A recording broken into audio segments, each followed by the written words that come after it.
Destiny 2 has become my job, and because of that, I want this game to succeed more than anyone. But unfortunately, it feels like Bungie has moved away from new, creative, innovative, fun content in favor of a safe, repetitive structure that's guaranteed to pull in money. But rather than just saying, Bungie be creative, I've decided to come up with creative ideas of my own that I would love to see in the Destiny franchise. And Bungie, I give you full permission to steal any of these ideas from me. I just want the game to be as fun as possible. But like, if you wanted to pay me... Okay, I have always wanted to see a truly endless PvE activity. You go until you die, and the longer you survive, the harder it gets. This could be in the form of a horde mode where you have to defend a zone, or it could be something like the old Haunted Forest event where you just keep going and going. But if I could choose, it would look just like the old Corridors of Time, where you can go in, kill everything in the room, then continue through one of the other doors to get to another room that's a little bit tougher, and continue going from room to room until you can't go any further. Every 10 rooms has a randomized boss fight, and the more rooms you clear, the more loot you get at the end. PvP gets almost no love from Bungie. It took like 3 years to get 2 new maps, and they both suck. But that wouldn't matter at all if we just had a Forge mode. A place where we, the players, can create our own maps with any asset in the game and play it with our friends. This isn't even that crazy of an idea, because Halo has a Forge mode. And remind me, who made Halo? Oh yeah, Bungie! They would just have to give us the building blocks, and we can make infinite content for ourselves. And this wouldn't just be for PvP. If we had access to map creation and enemy spawns, people would create their own raids, dungeons, strikes, gambit matches, lost sectors, you name it. For balancing reasons, there couldn't be any loot tied to it, but I would 1,000,000% play custom activities for fun. Then, to play off that idea, every season we could submit our own custom maps to Bungie, and they could take 1 or 2 of them to turn it into a real map. Kind of like how Ark Survival Evolved has taken community-made maps with permission and touched them up and released them as free content. There must be a technical reason why this doesn't already exist, because this is the most obvious design choice. Give players the freedom to build their own activities, and you sit back and take all the money. It's a win-win. Speaking of PvP, I would love to see more fun PvP modes. I get so tired of constant sweaty matches. But what are some fun PvP modes? Well, in the past, we've had many. Crimson Doubles, which is a 2v2 game mode that encourages playing together. Combined Arms, which is a game mode where you get vehicles like interceptors and tanks, as well as your normal weapons. And we even had a racing game mode called Sparrow Racing League. All of these were extremely fun game modes, but they were unfortunately cut from the game, just like the Red War and Forsaken campaigns, and the other half of the game. I would love to see these return, or even better, get new game modes that feel completely different from normal PvP, like 1v1s, or a pseudo battle royale mode, or ship battles, or prop hunt. The possibilities are endless. I just want to see more fun game modes that keep the game feeling new and different. I really want to see a real roguelike mode in Destiny. I didn't even think about this until deep dives were introduced, but I think this has real potential. Deep dives suck, a lot, but the roguelike elements of them are pretty good. All they need to do is make more interesting buffs that open up new builds or strategies that you can use in randomized encounters. If I was to put this in the game, the difficulty would scale with the amount of players in your team, and it would have no modifiers, but as soon as you enter, you get to choose between 3 buffs. Each one will have a positive effect and a negative effect. Something along the lines of dealing double damage with grenades, but you can't melee. Strong effects that have significant trade-offs. And these will stick with you for the entire run, so you must choose wisely. Then, as you complete encounters, you can choose from a selection of new buffs, or you can enhance your current buffs. It would still be like deep dives where you go through multiple floors until you reach a boss, but I would give it way more floors so you have more opportunities to get more buffs. And to make up for the extra floors, each floor would be much shorter, so you aren't wasting a ton of time in each area. And some floors can be skipped for a cost. And because doing the same thing over and over is boring, each floor will have a unique theme with a random enemy faction in it. And the order of the floors will change each time you enter, so you're never going to have the same experience twice. By the time you get to the boss, you will have a very strong build, which you're going to need because the final boss will be tough, on the same level as a master dungeon boss. And of course, there would be great loot tied to this activity, but rather than power creep old weapons, these would be designed to be average in most activities, but top tier in the roguelike mode when paired with certain buffs and playstyles. Clans in Destiny are a joke. There is nothing special about being in a clan besides the fact that you don't have to friend your clanmates. Well, why don't we change that? What if there was one activity that you could only do as a clan? What if there was a weekly clan boss, where you and your clanmates can go in and deal as much damage as possible while satisfying certain mechanics?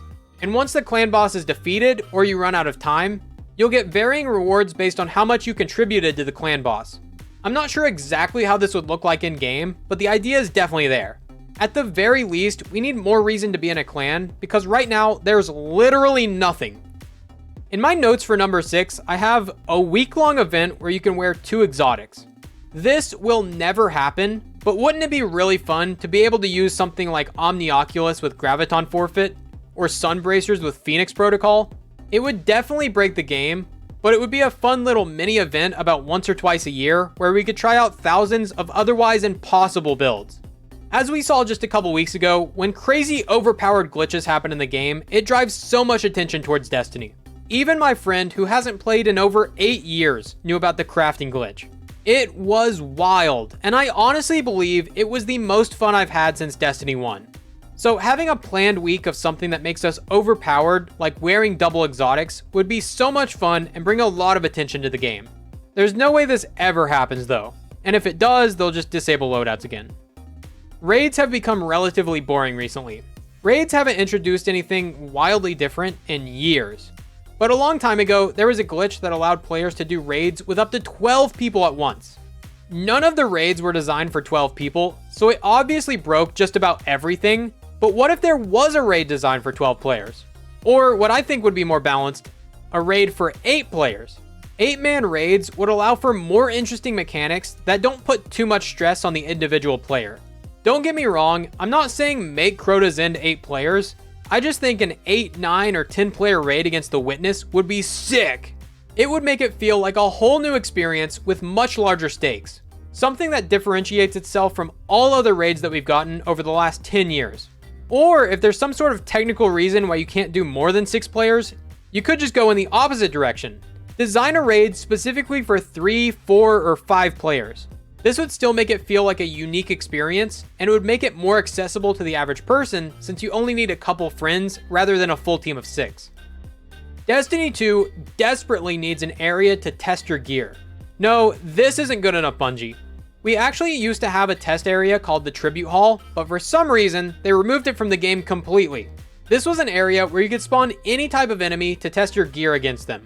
This made it super easy to test damage numbers or different build synergies or whatever you could think of. There were spots to pick up special and heavy ammo as well as orbs of power.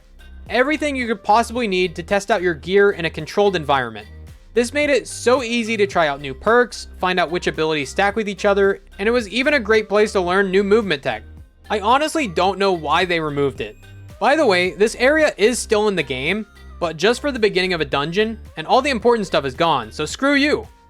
Okay, this is probably the most controversial take I have in this video, but you're stupid if you disagree. But first, if you are enjoying the video, be sure to leave a like down below and let me know your creative ideas in the comments. Destiny 2 needs a subscription model, period.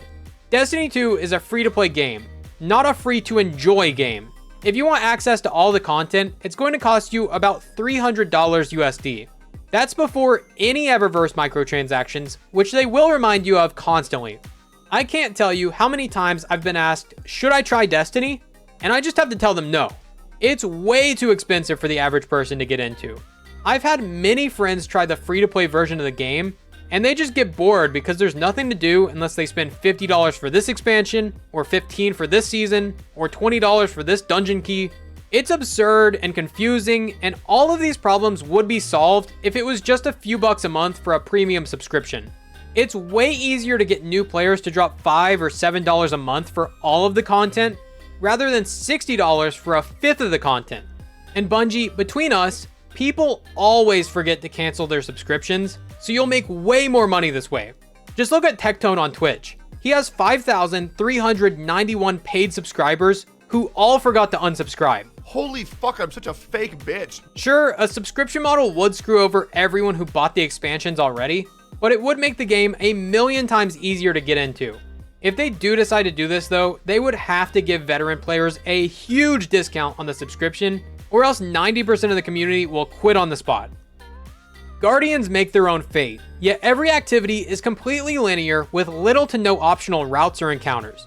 Think about it. The Vault of Glass is a massive vault that connects all timelines in one place. Do you really think there would only be 2 bosses guarding this? Now, what if some of these activities had branching encounters, where your actions actually change the outcome? Vault of Glass is a raid where you break in, fight through hordes of Vex, fight a boss, find your way through a maze, fight more Vex, fight another boss, and then win. No matter what you do, that will always be your experience. Unless your team sucks, in which case you break in, die 20 times, then get mad and leave. But if your choices really mattered, here's how Vault of Glass would go. Open the door like normal from the outside, go in, find the first big room, do the 3 encounters there like normal. Then after you kill Templar, you have 2 options. Take the main door, which leads you down to the Gorgon maze, or take the secret path that leads you down to a completely different area where you can find a new boss or some sort of new encounter. And this side boss could have unique loot tied to it to give you an incentive to do it. Then, once the secret boss is beaten, you'll be able to skip the maze and end up right at the next encounter where you can take on Gatekeepers, then Atheon, and then beat the raid. Or it could have an alternate ending. For instance, Deepstone Crypt. What if we had the option to do the 3rd encounter a little bit differently, which prevents the ship from crashing? And because the ship doesn't crash, we don't fight Taniks the Abomination, we instead fight Taniks Perfected, a completely new encounter that uses similar mechanics to the rest of the raid, but in a new and unique way. But why stop at raids? Dungeons could have branching encounters too. In Spire of the Watcher, you basically climb a tower, then enter it from the top and make your way down to the boss. But what if there was another way to get into the Spire? What if we had the option to tunnel in from below? It could be the same exact mechanics, just in a different location. Simple things like that would make this game feel like we have more choices, and it would make the game a lot more replayable, because right now, every activity is just the same thing over and over and over. The only thing that ever changes is the random gear you get at the end. Now, I will give Bungie some credit, because Dares of Eternity does have some variety in the encounters, and there are 3 different boss rooms, but we definitely need more of that in the game, especially in activities that have so much lore to work with and where your actions could have consequences later on. One of my all-time favorite game series is Pokemon, and one aspect of the game that I absolutely love is shiny hunting. When you encounter a wild Pokemon, it has a 1 in 4,000 chance of being shiny. What that means is Charizard is normally orange, but if you get extremely lucky or spend a ton of time grinding for it, you can get one with a completely different color palette. And in most cases, this makes them look so much cooler. Now, why am I bringing this up in a Destiny video? Well, what if we had really rare versions of gear in Destiny? Imagine every time you get a weapon to drop, it has a 1 in 1,000 chance to have a chrome shader that makes it stand out from every other weapon. And you can't use this shader on anything else. It has to drop randomly on that weapon. This would add a whole new layer to grinding for gear.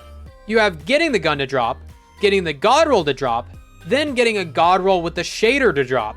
It would be the ultimate flex. It would be completely cosmetic, so it would have no effect on gameplay, just something for the most hardcore collectors to hunt for. I also have a bunch of other crazy ideas like an activity designed for speedrunners, as well as trading, the ability to customize the helm, skills like from RuneScape, a completely puzzle-based activity, and so much more. But I'll save that for another video.